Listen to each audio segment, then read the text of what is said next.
Correctional Services Department will, in the next hour, give an update on the escape of convicted rapist and murderer Thabo Bester. Last week, the department admitted that Bester did, in fact, slip past the authorities at the Mangaung maximum security prison. Officials had initially reported that the man, infamously known as the Facebook rapist, died in a fire in his cell last year. But an expose by news agency Ground Up revealed that the body was not Bester's. At the time, he was serving a life sentence for raping several women who he'd lured through social media. He also killed one of them. A live update on the story for you now. Linda Mnisi, currently in Bleomfontein, and he joins us now live ahead of that briefing. And Linda, we really are spoiled for choice about which of the many questions the department ought to start answering first. Indeed, and especially given their response to this entire issue. You'll remember that the initial statement that they released was that these were just reports from unverified sources and that, the investigation was still ongoing and therefore would not really be going into those details. Really also going further to say that they had not received an autopsy report, but news agency Ground Up, after that expose, coming up with evidence that in fact the autopsy report, which reveals that this person did not die from the fire, bringing that evidence to the fore, releasing that autopsy report, which shows a number of issues. And a part of the issues that, were raised questions was how certain parts of that body that was found in this very prison that we're standing outside of at this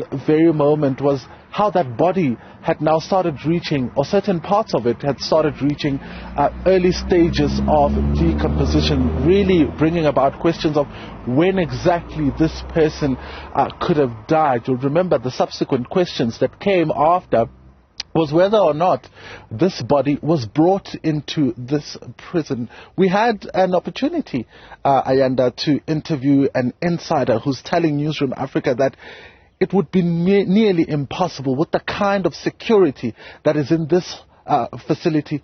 It would be impossible for someone to bring in a body without anybody noticing. You'll remember how this prison was built is that it's a maximum security designed to, house criminals or convicted persons who have done heinous crimes, many of which are quite dangerous. The facility obviously accommodates, over nearly 3,000 offenders, but we're told that the issue also around, the overcrowding is a big problem.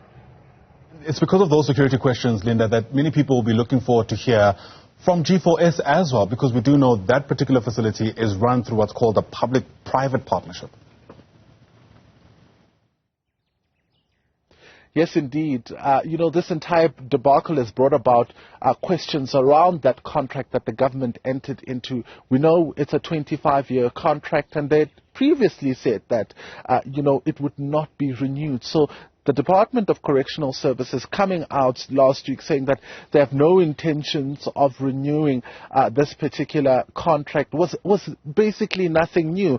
It does not remedy the situation here, and neither is it a measure that the department is taking, a stern measure that the department is taking against G4S. In fact, the correct explanation around this contract is that it was given to a company called Bleomfontein Correctional Contracts, which subcontracted G4S to take care of this facility. And some of the things that have come out when we ask questions around this story is how G4S, for example, cannot come out and really speak about what has happened because of the nature of this contract. So because then ultimately the Department of Correctional Services would have the final say, they are the ones that are supposed to comment on what really happened here. So there are quite a number of questions, Ayanda, as you rightfully put it, including, of course, around the section that Thabo Bester was kept at.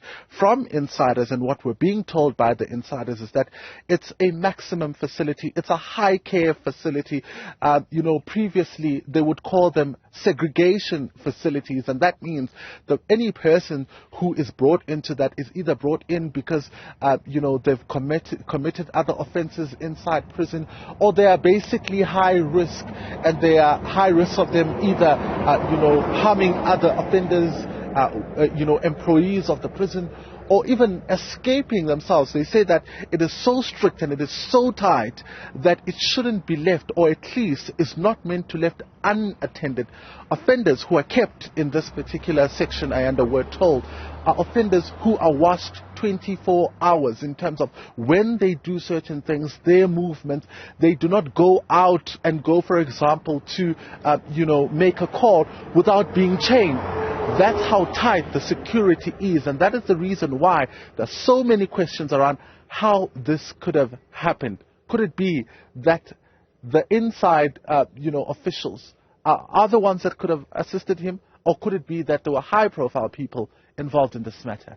Absolutely, and we're hopefully going to get an update not only about what took place inside the prison, but how what took place outside of the prison was able to also unfold, especially with Dr. Nandi, who's been closely associated with that escape, still to be found. But for now, Linda Mnisi, thanks very much indeed. Live to us there from Mangaung Security Prison there in Bleomfontein. It's a briefing that starts at 9 o'clock, and let me tell you what, we're watching it very closely for you.